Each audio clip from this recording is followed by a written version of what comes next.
Dari hasil penyelidikan secara berkala terhadap tersangka Iwan Sumarno alias Herman alias Yudi alias Jeki, Kapolres Metro Jakarta Pusat Kombes Pol Komarudin Kamis kemarin memastikan adanya unsur eksploitasi seksual yang dilakukan tersangka terhadap korban. Dari hasil visum, korban Malika mengalami luka memar pada bagian pinggul akibat kekerasan yang dilakukan pelaku jika korban rewel selama bersamanya hampir 1 bulan lamanya.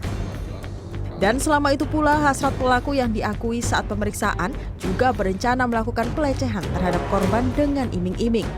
Tersangka pun mengaku sengaja membawa korban agar bisa terus hidup bersama. Tersangka juga ternyata telah kerap melakukan hal serupa kepada sejumlah anak lainnya. Sebelumnya di Jalan Industri juga tersangka sempat mencoba merayu seorang anak juga dengan memberikan uang antara Rp2.000 sampai dengan Rp5.000 dan juga diiringi dengan makanan ringan jenis wafer.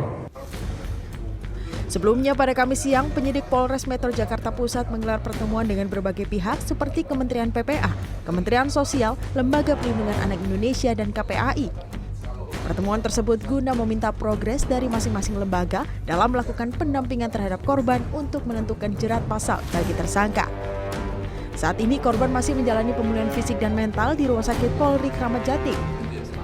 Aksi penculikan Malika terjadi pada 7 Desember 2022 lalu, di mana pelaku beralasan kepada orang tua korban ingin membelikan korban ayam goreng di seberang jalan. Pelaku membawa kabur korban menggunakan bajai yang disewanya dari Jalan Gunung Sahari menuju stasiun kota. Lebih dari 3 pekan upaya pengejaran, tersangka akhirnya ditangkap pada 2 Januari lalu di kawasan Cipadu, Tangerang Selatan saat tengah memulung bersama korban.